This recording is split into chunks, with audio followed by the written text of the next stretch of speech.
Thank you for joining us, Rob. Unfortunately, we're here. Well, obviously today we're at the racecourse.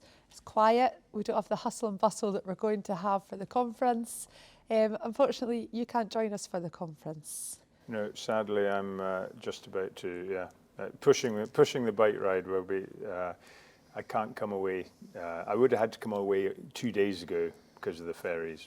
I'm sorry I couldn't fit it in, but we're here. This time in a week's time, we'll be somewhere between Cumnock or Ayr and Glasgow Accies cycling up, but let's worry about that next week. So you've not always been in the remote islands when you've been an army doctor, and you've been a rugby sensation as well, playing for Scotland. So what made you go to farming and what made you go to Coll? Like many people, I fell in love with the West Coast when I was quite young. I think we went on a family holiday and we had a caravan. We went over to Portobello and I was just, wow. I thought the western seaboard of Scotland up there, the Western Highlands, I just absolutely love them. And I spent a lot of time there, and then I was just held in the Central Belt by rugby and my career as an army doctor. And the plan was for Romain and my wife Romain and I to, as soon as it was over, to get away. So we were looking for somewhere to buy, and unfortunately what came up, or fortunately, whichever way you look at it, was on an island, which is wonderful in hundreds of different ways, but is also very inconvenient.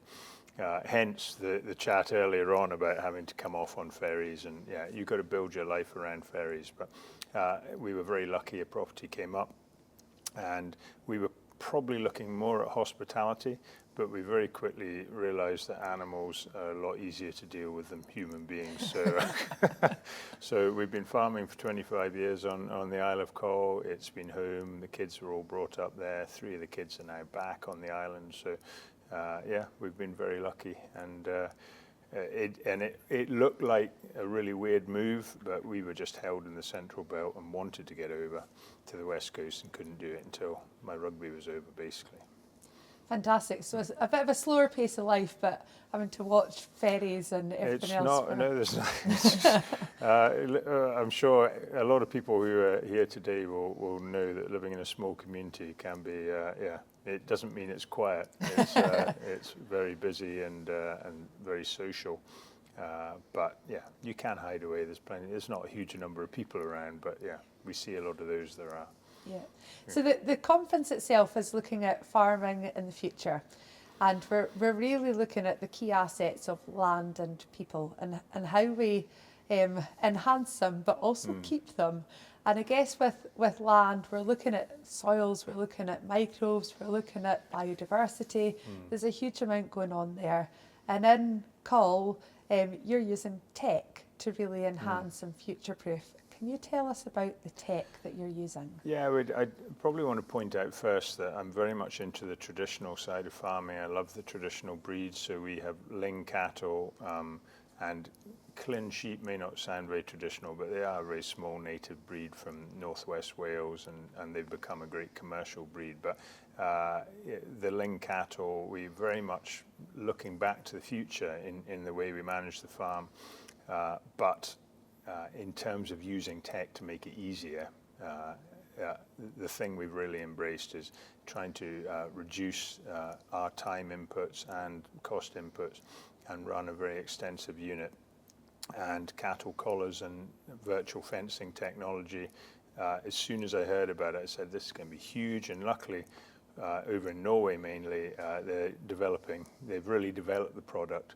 I think there's some development happening in New Zealand, probably some in the States as well, but the big players in the UK are both Norwegian in no fence and mono.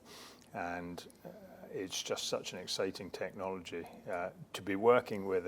And I'm wearing the top. Luckily today, I've been a pilot study for them, because Norwegian farming is very much outdoors for I don't know how many months, 6 to 8 months, and then the cattle are indoors because there's this much snow. So we've been trialing it outdoors right the way through 12 months of the year, and it's a huge learning process for me. It's quite a learning process for Monel as well, because it's not something they're used to, but it's a very, very exciting bit of technology that I think is going to be huge in time. And I'm right there at the forefront of it, dealing with the problems, but also seeing the opportunities as well. So what benefits have you seen for using those, thinking of land, as well as maybe if you've got kids come home? Has that been part, that you're seeing the tech at play? Well, to a degree, this is trying to make life easier, which should mean you need to employ less people. And one of the key things I think many farmers will agree with is one of your biggest costs is employment. And we've always set up, we've got 4,500 acres of very extensive land. Extensive is a nice word for, heather, bog, we're lucky that we have quite a lot of maca ground, sand dunes, and the influence of shell sand. We've got better ground along our margins, our sea margins, but most of our ground is very poor quality, but it's ideal for a hardy cow, particularly for just winter fogage, if we put some quality in through the bag. But controlling cattle across 4,500 acres, what are the benefits? Well, the simplest one is geolocation from a collar. You know where your cows are, and I can get my phone out now, and I basically can change fences. I can run the stock from afar. Obviously, there's more to farming than that, and you have to go and visit the stock as well, but it does make life a lot easier when you visit the stock if you know exactly where to go, as opposed to doing that search through the dunes, calving time particularly, knowing when something's calving and finding it in the dunes. It could take an hour plus to find a cow that's separated off and tucked in a corner, but it's straight in there because we have the geolocation. And actually it's a positive but a negative, is very early on when the cow is starting to calve, which can mean that you go in and you interfere when you probably shouldn't. See, in the past, you turn up in the morning and the calf would be there standing next to the mother, whereas now at 10 o'clock at night, you may think, better go and check that one. And sometimes maybe you interact more than you need to, but it's really useful. And the geolocation we've actually used in terms of injured, any animal that separates from the herd is a source of concern. And we had one cow, one of our older small shorthorn cross Highland cow, that had its sisal joint popped by the bull in the summer, and we couldn't find her, and it would have taken us, it would have been pot luck if we'd found her on the hill, but we knew there was a problem because she'd separated off, and we went straight in and found her. And just the geolocation is of huge benefit to the farm. Are there any barriers that you've come across to implementing the technology, such as connectivity or?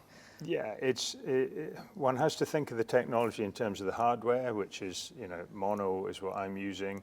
The software is developing all the time, and then the final bit of it is training the cattle to use it. And one has to think of it as with any barrier to stock, it's a disincentive, it's a deterrent, and you've got to balance that against the strength of the incentive to cross it. And almost all the breakouts we had through the summer working with it went over physical fences as well as through virtual fences. So it's not absolute. If a cow or a bull wants to go through the fence enough, it will. And one has to, the herd behavior can pull them through. If a couple of cows go through, if this time of year, because the collars face upwards and the sun doesn't hit more than sort of 10%, we have issue with keeping them fully charged through the winter, which is all new stuff that we're finding out through trying the technology in the winter through here, which they haven't been able to do in Norway. So, and if a couple of them then have collars that have run out of battery and they start crossing, then they will pull. So the training and the balance between deterrent and incentive is something that you've got to find out how it works. But I'm looking at the picture we're having of this, and and strip grazing is already being used over in Norway, and it will be a huge part. The savings in terms of not having to move that electric fence, and they're developing the technology so that you have a dynamic fence that just advances at a preordained rate. So instead of having to go 2 meters once a day, it's just going to creep. And I think that's going to make life, it's going to increase efficiency as well. And utilisation of crops as well. Exactly. Yeah. So and having a steadier flow of food instead of them gorging themselves for 3 hours when the fence moves, and then having to wait another 21 hours until the fence moves again. I'm sure that I don't know enough about that to say how much difference that will make, but I think just that steady advance and the cost savings, I think it's going to be huge in dairy. And the major disincentive at the moment is the price, because it is an expensive thing to invest in, but compared with putting fencing in. And for us, we've been able to fence off areas that we only stick cattle on, and put little copses of trees, talking about biodiversity as one of the themes you're talking about. For us to be able to just plant little areas of trees and not have to fence it at all, and just create these little biodiversity copses out in the hill, I think I'm very excited about that. And we do a little bit of commercial woodcock shooting, and from that point of view, it's tying it in and increasing the assets of the ground without having to stick a bloody fence around everything. And that we're learning all the time with it, and it's a very exciting thing to be involved with. What improvements have you seen to your land and to animal behaviour and things as well using the collars? We've, I suppose, two things. To be able to pen them in to a tight area, and in the summer when there's lots of grazing, it is a lot easier because the incentive deterrent balance is in your favour. At this time of year, when the cattle are hungry, then it's a lot harder. But there we were rotationally grazing across the hill, so we were mob grazing, and all the benefits of forcing them to graze down areas that normally they would cherry pick and move around. So we're forcing them to use one area. And the other thing that's been astounding is Cole used to have about 10 times as many people living on it, and there's a lot of sheelings and old croft houses scattered around the hill, and the fertility associated with that would mean a little green patch around it, and bracken loves that fertility. So we'd have these thick patches of bracken out on the hill, and we fenced the cows into it, and we could not believe, we went back 2 days, and you can't believe the cows haven't eaten the bracken, because you do not understand where it's all gone, but they've literally just trashed the area. And that was really pleasing and surprised me as well, that they have made such a mess of the bracken when we sent them in the summer, when it was blanket bracken like this, and we came back and it was just, you're thinking, where's it all gone? I think they once it's down the ground and a sunny day, it wilts very quickly, and it kind of disappears into the ground, because I don't think they were eating it. So, Oh, that's grand. but no, it's bulling, tightening the bulling pattern is another benefit, because the cows are all held together on 1,000-acre hill. Often the cows would start to split up, and the bull would only be with one mob. But when they're all held together, is water an issue for you with such a large? You have to include water into. So I tend to build, right, I've got about, I don't know how many, 60 virtual fences on the farm now, and a lot of them are just overlapping, and you literally move them every day, and you wait until all the cows are in the overlap bit, and then you just move them from that field to the next one and advance them across the hill. But every field has to be attached to one of the burns on there. Luckily, the West Coast never short of water, so there's usually somewhere nearby. But one has to factor that in. So you're seeing benefits both in the welfare and nutrition that the cattle are offered, but you're also increasing your your sward makeup, I guess, as well, aren't you? We're hoping that the benefits we see will mean that we can stock more, because a lot of our, I came in when headage subsidies were still there, and that's left a legacy, and we have a huge amount of those sheep have now all cleared off. The number of sheep on coal is almost a third of what it was 25 years ago. There's a lot less sheep, and it's not getting grazed off enough, and we're getting a lot of millennia growing through the heather, and then this white grass then just falls over sideways, mulches the ground, and you have reduced productivity. But if we can, millennia is quite a nutritious grass when it's young and fresh, and if we can get in there in early to midsummer and get the cattle rotating through grazing the millennia hard, we've then gone back. I've been back in the autumn and looked at these areas, and there are signs that there is fresh millennia to be grazed through the winter, because we operate on a deferred grazing system. There's definitely going to be, I think everyone will accept that running your cattle across the hill increases the grazing for everyone, including the sheep. And that is what we hope we will find on the really poorer quality. On the better quality hill grazing, it's the cattle are definitely, they're improving the grazing, they're leaving a lot of dung behind, they're fertilizing it, they're increasing the biodiversity. The benefits are endless. I'm a huge fan of cattle on hills, and the more we can control their grazing patterns through the summer, we hope that we can start to turn some of this millennia hillside into something a little bit better, albeit it's going to be based mainly on ling heather and as soon as it gets into the wetter ground. But there's some of the sedges on the wet ground that they love in the winter. Obviously they can taste things that we can't. When they look at, we look at grass and say, why are they eating that one? And there's a particular type of sedge, I don't know what it is, that is down the old drains, that they always just come in and hoover up in the winter. And it's just trying to encourage that behaviour and get them grazing things down more, so that in the winter you haven't got this mulch of white grass, and come the spring you haven't got the mulch suppressing the growth, the new growth coming through. You can see your mass enthusiasm for collars. When you said it, your eyes just lit up. You can see it. And thinking of the next generation coming into farming, having these technologies and just thinking differently, it's going to really hopefully help to bring the next generation in as well. Yeah, and I think they're far more tuned into these things.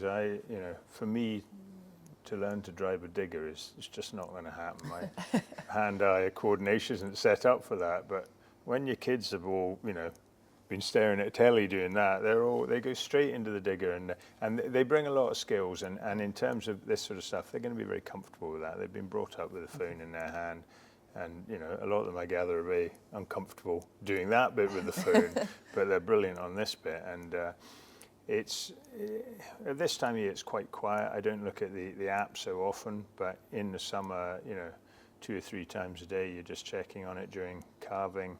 You're looking, really regularly just to spot the ones that may be moving off and starting to calve. But it's I don't think we're even touching the possibilities of where it can go. So the collar works by when you get to the fence. We haven't probably explained that bit. We haven't really talked about the virtual fence, but you set the virtual fence up on the phone, and then the cow gets to the virtual fence and it starts beeping, and then they get trained.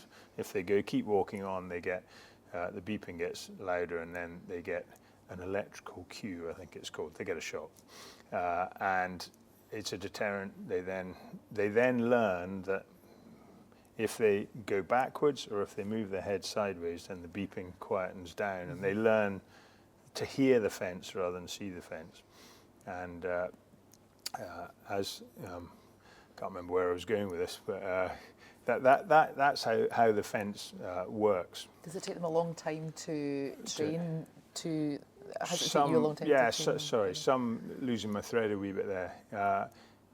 Some we had this whole thing with the naughty cows, as they were known, when we were documenting the whole thing through, and the naughty cows were extremely irritating and were very reluctant to to be trained, but you have to get the training right. And what I don't know is at this time of year, when you're encouraging bad habits, when the collars go down, and some of the herd will go through the fence, and the ones that have still got functional collars are then encouraged to go through the fence and misbehave. I don't know what the legacy in the summer will be from that, but I suspect if you have a fully functional collar, much like an electric fence, that you will, as soon as it's functioning again, that they will get pulled into line again. But where I was heading, before I lost my thread, is they can detect a lot of things by that head movement. It's because every movement is registered and goes in, is communicated back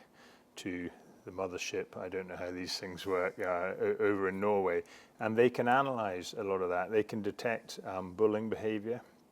Who knows where it's all going to end up, I'm just excited to be there at the forefront of the rollout of the technology. Being at the forefront is not without its problems. We had problems with the collars twisting during bulling. As they dismounted, they'd roll down, and the buckle, the weighted buckle, would get twisted round. Then you come back and the collars were all twisted, which didn't stop them functioning, luckily, but it was probably not good for the collar and not hugely comfortable for the cow. But and it means you had to bring them in. You had to go to the crush to untwist them, which none of which you wanted, but it didn't affect the function of the collar per se. Now, when you're not farming, you are doing a whole host of other things. One of them is, well, two things, I guess, is motivating people after Christmas to exercise and move again, while also raising money for the fantastic fund of, Doddy Aid. My name is Doddy. Karen here obviously rode to Rome last year, which I was so proud of. Good one to ride was on. good. So I think it'd be lovely just to speak about that. And you've obviously, one of the reasons you're not at the conference is you're on the bike. So can you explain a bit about your fundraising? Obviously I had a good friend. We had a good friend on the island who got MND before Doddy did. So, and then Doddy, it's such a huge shock. It's such a horrible disease, and there's just nothing. And nothing's changed for the end user. The MND sufferer has got no new treatments now for the vast majority. There's 2.5% bracket of a genetic type of MND that's got a drug that has made a difference, but for the rest of them, nothing has changed. But the research was, the start point was here compared with, most diseases that have been funded well. They had all the biomarkers. They were so far on in the science detecting it. We haven't even got a test for MND, which will come, and I've got a phone call in about an hour's time just to catch up on where we are. But basically, we've got a disease that's underfunded. It's not incurable. And I think I come from an island community. Community is really important for me, and what Doddy's stance against MND has shown, and I think it has really inspired people, both within the rural community, which is obviously everyone here today, but also in the rugby community. And now there's this new sort of idea of which we didn't realise, it's always been there, but we didn't realise there was this rugby family, and there's this MND community. And if someone, if you put your hand up and say, why don't you come and do this to folk, people come and do it, and they're very uplifting events to be involved in. They're hard work sometimes. Rome's an awful long way away, but it was getting warmer all the way down, wasn't it?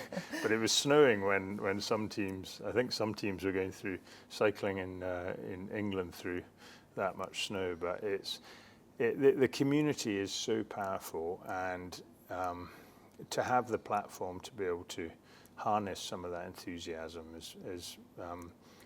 has been a great honour for me, and it's again, you see, I'm excited about talking about collars. I'm excited about raising money for MND research, and I'm just waiting for us to turn the corner and me to ring up the research team and be told this is pending, and move from that to we've got a big breakthrough, and it's going to come quite soon, but it's taken its time.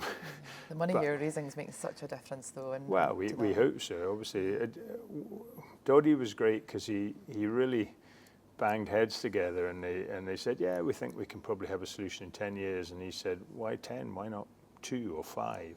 And they went, right.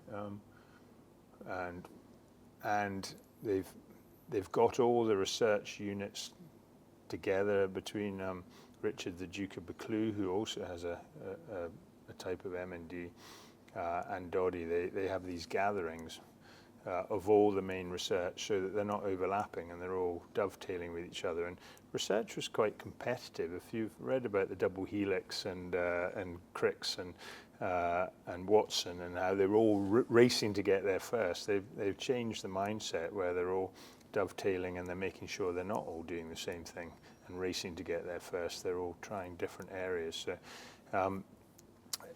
but Doddy kind of broke the mold in raising awareness for the disease, and it's now, in a very privileged position. It's kind of the high-profile disease, and the fundraising for it is given flexibility on the BBC, for example, that you never usually got. The BBC do not support, highlighting charities. They do children in need or comic relief. They do their own things, but part of their charter is that they can't point at one charity and ignore another. But because of the human element of it, we've kind of got around that. And M&D has got such a high profile, and because of Doddy and Rob Burrow, and I have the platform to be able to harness some of the support that's out there and get people to do daft things like cycling to Rome, and next week we're cycling from Dublin up to Edinburgh, but not by a very direct route.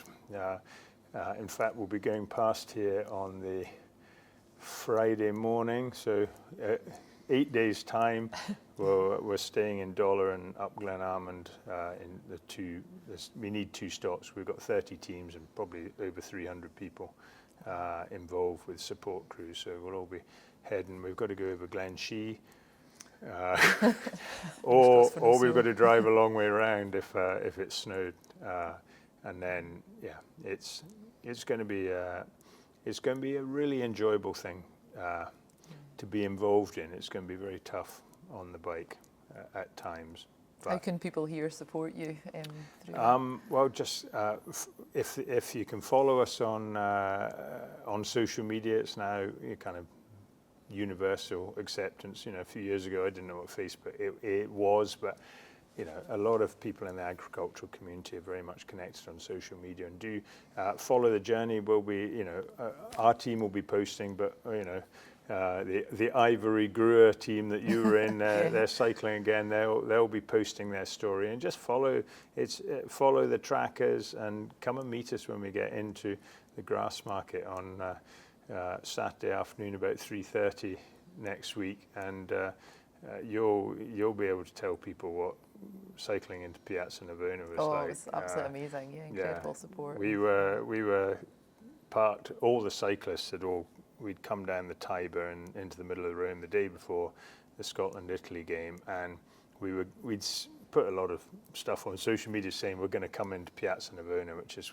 one of the big touristy spots in Rome, and we were on the outside. You couldn't see or hear what was on the inside, and we were just sending cyclists in, and we had no idea what was in there. But I still don't know how many people were in there, but 5,000 to 10,000 people were there, and it was extremely emotional thing. And we're hoping to have the same thing in the grass market this year. Hopefully we'll get a lot of the Irish fans before they get too drunk in Edinburgh. And we hope to raise a lot of money. Last year, the last 2 years, we've raised about 850,000 each ride, and we hope to break 1 million. We'll see. If you can help there, any way you can help. I'm sure that somewhere you'll be able to scan a QR code, or we can give you the link, or there's a bucket there for those that still use cash. But any support, really gratefully received, and it's all going straight to My Name's Doddy Foundation and then into research. And that is the key thing, funding the research to make the difference. Well, best of luck with that. It's a fantastic Thank you. event that you're You'll be organising. riding next year then. Well, eh? maybe. We'll see. Obviously, I've got to Highly recommend it anyway. decide if we're going to ride next year or It's Oh. a lot. It's a lot of work, and one thing I have to say is that I have a very understanding and patient family because between Doddy Aid, I've taken more of a back seat now in Doddy Aid, but in the past Christmas I was in the corner just wheeling and dealing, trying to promote these things, and and it takes its toll on the family with me spending so much time through the Christmas and into January. But It's an amazing achievement, though, what you've achieved it's over all the years. we're all behind the cause. So, in fact, my daughter is in the Cole. The young mothers and ladies of Cole are running from Stranraer to Edinburgh, and I think they're doing about 60 k's a day in relay. Wow. So yeah, Amazing. my daughter's involved. So there's family. Yeah, the family are involved. So So we'll look forward to following it. Yeah. thank And you. it's brilliant. You're obviously inspiring a lot of people, and you're leading people to change, which is amazing. So, yeah, Well, done. hopefully, I'm sure there'll be people here who are interested in collars. I think almost all livestock farmers are interested in collars, and it's a matter of balancing the deterrence, and it's incentive deterrence is so much a part of this, the deterrence of the cost of it, and the upfront capital cost of getting the collar, and then there is a running cost as well. But one has to balance that against the benefits in terms of, say, preventing you or removing the need for new fencing and for saving the existing fencing. If you fence them in off existing fences, the worst damaged fences we have is cattle leaning through them to graze on the other side. And if you can stop that, your fence is going to last a lot longer.